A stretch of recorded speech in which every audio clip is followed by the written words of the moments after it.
Most disturbing mystery solved with Google Maps. At around 1 p.m. on November 2nd, 2020, an 83-year-old mother of four named Paulette Landrieux mysteriously disappeared from her home in Anden, Belgium. At the time, her husband was hanging the laundry up to dry in the garden and didn't notice she was gone until later that afternoon.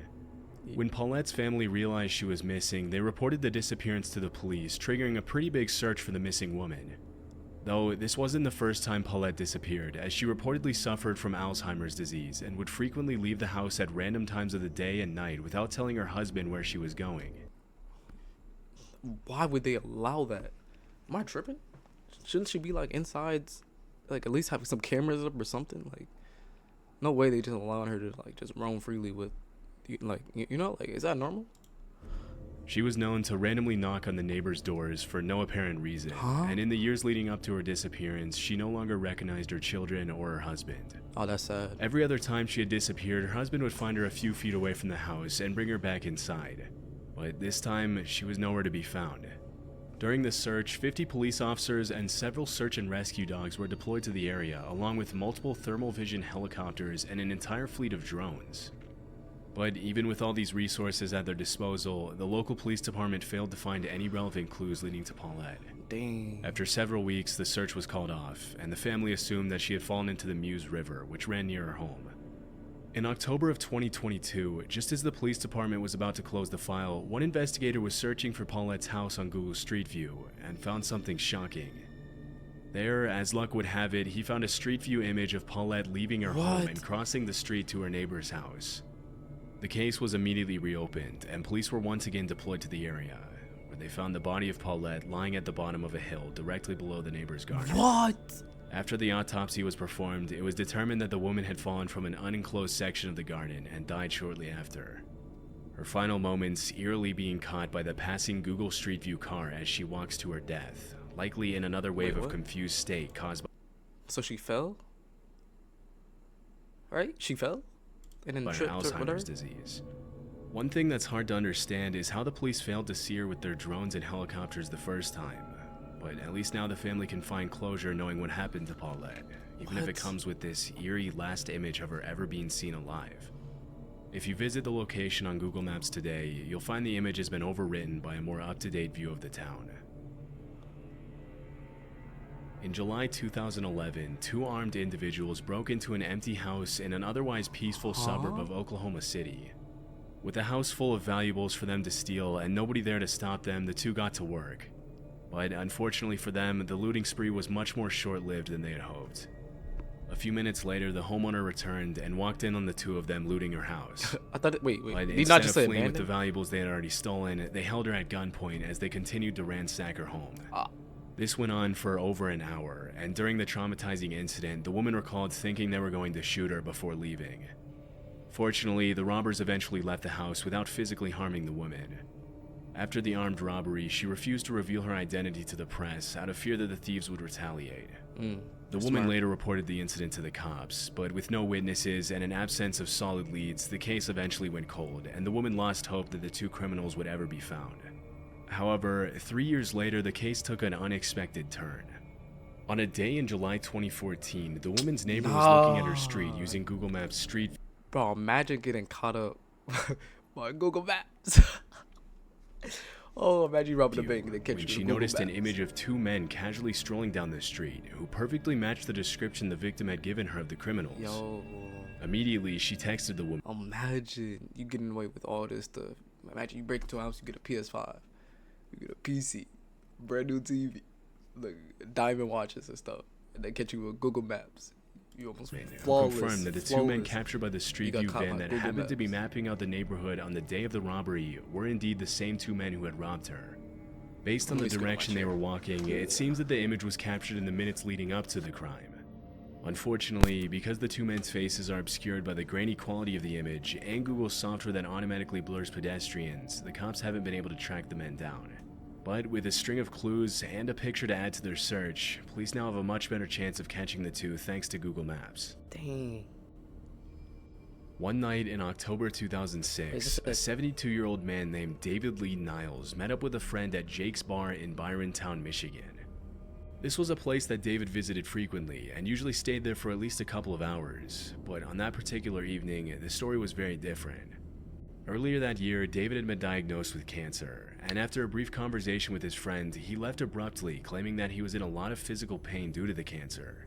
That Why was go the to the last bar? time What was the point of anyone going to the ever bar? saw him. When his family failed to get in touch with him, they reported him missing to the police, leading to a statewide search that ultimately led nowhere, as the cops couldn't find any clues as to where David could have gone. In 2011, 5 years after his disappearance, his family lost hope and accepted the idea that David was gone. Horrible picture. The obituary they published online read, "David Lee Niles, age 72 of Wyoming, passed away and only God knows the time and place." The case went completely cold until almost a decade later when a new twist shed light on David's disappearance. One morning in November 2015, Brian Hausman, an employee of the Cook Funeral Home in Byron County, was decorating the company Christmas tree outside. When he got to the top of the tree on his lift to put up the star, he noticed something in the adjacent pond that looked like a submerged car. Immediately, he called the police, and using Google Maps from a bird's eye view, they were able to see the same outline that was described. A dive team was deployed to the area, who confirmed that there was in fact a car at the bottom of the pond. Later that morning, a wrecking crew pulled out the vehicle for the police to inspect. Inside the vehicle, the cops found the skeletal remains of a man, along with a wallet belonging to David Lee Niles. That's sad. After it was confirmed that the skeletal remains were his, David's family members finally found some closure. Still, the case remains a mystery, as it's unknown what exactly happened to him. Bro. Chill. Even before his cancer diagnosis, David was known to have severe depressive episodes, and things understandably got a lot worse for him after he found out about the illness. With all this in mind, it's possible that he took his own life, but we'll likely never know for sure. Sad, bro. In the 80s and 90s, Gioacchino Gamino was one of Italy's most wanted gangsters. He operated within a Sicilian mafia clan in Agrigento that was embroiled in a feud with Cosa Nostra, Sicily's main mafia network. He was first arrested in 1984 for murder and various other mafia-related crimes, but was later released shortly after. For what? He got arrested for what? He was first arrested in 1984 for murder and various other mafia-related crimes, but was later released shortly after.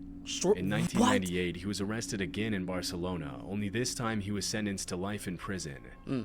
After serving 4 years of his prison sentence at a prison in Rome, he managed to escape in 2002 during a commotion at the prison. Following his escape, he immediately relocated to a town near Madrid, Spain, and changed his name to Manuel Mormino. Over the 20 years that he was on the run from the police, he got married, worked as a chef at a restaurant called Manu's Kitchen, and even opened up a fruit and vegetable shop called Manu's Garden. Sicilian police searched everywhere for him for years, and they eventually issued a European arrest warrant back in 2014.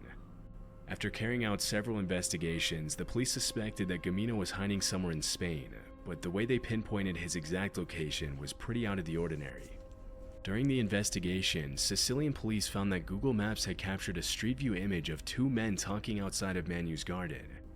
One of the men looked extremely similar to the man they were looking for, but the cops only confirmed his identity when they came across a listing for Manu's Kitchen, the restaurant where Gamino worked.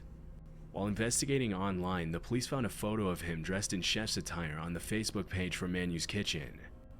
After confirming his location, the police arrested Gioacchino Gamino on December 17, 2022, and extradited him to Sicily, where he is currently serving life in prison. According to the police, when they arrested him, Gamino was extremely confused, and even had the nerve to ask how they found him when he hadn't even called his family in 10 years.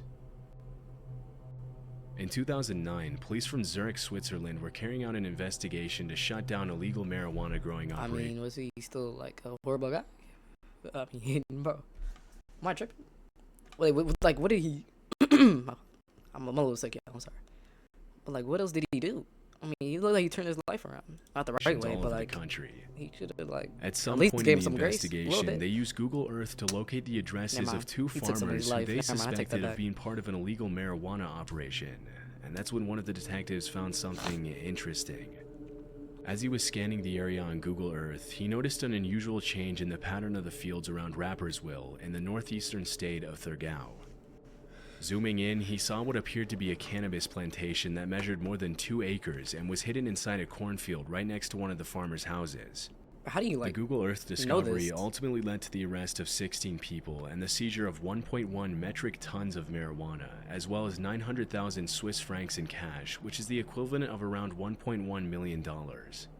According to the police report, the drug ring allegedly sold up to How? 7 tons of marijuana between 2004 and 2008, Wait, how do you find that bringing out in from from a 3 to Google 10 million Maps francs thing? a year.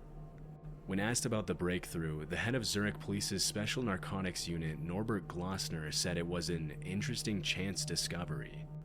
Since then, the cannabis plantation has been plowed over as recreational No way. marijuana continues to be illegal in Switzerland. What? This incident happened at a home in Derbyshire, England, where David and Rebecca Soanes lived with their 2 children, Lauren and Ruben. In 2009, the family bought a caravan to travel across the country, but it was unfortunately destroyed shortly after when a joyrider crashed into it. A few months later, they bought a new $15,000 caravan to replace the old one, which they left in their driveway. In June of that year, Rebecca came home one day to find the caravan had disappeared, after which she immediately reported the incident to the police. However, with no solid leads, the cops couldn't really do anything about it, and Why aren't you driving like that? Wait, what the heck? Why? Wait, are you supposed to drive a what's it called, a caravan? Caravan.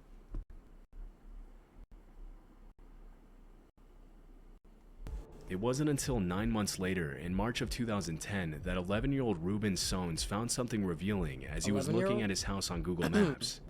Using the street view, he found an image of a male intruder on the family's driveway, standing suspiciously outside of his 4x4 vehicle. After a bit of investigating, the family found that the image had been captured by the Google Street View car just moments before the caravan was stolen. Around that time, a neighbor also came forward saying that he had seen the same man towing the caravan on the day of the robbery, but thought that it was a family friend and didn't think it was important to tell the family about it. With such a clear image of the suspect, the Soanes thought it would be easy for the cops to solve the crime, but it turned out to be much more difficult than expected to get an unblurred image of the 4x4's license plates from Google. Even though the police knew exactly what the thief looked like, it was never publicly confirmed if they managed to track him down or not. So they never got their thing back. That's basically what I'm hearing. Alright, man. That was a W video, y'all. It's my second reaction, I think. I think I took the other one down. This is my second reaction on this channel. I'm gonna probably do a lot more because I'm sick right now. Got it. But make sure y'all like and subscribe, man. I'll see y'all next time. Peace.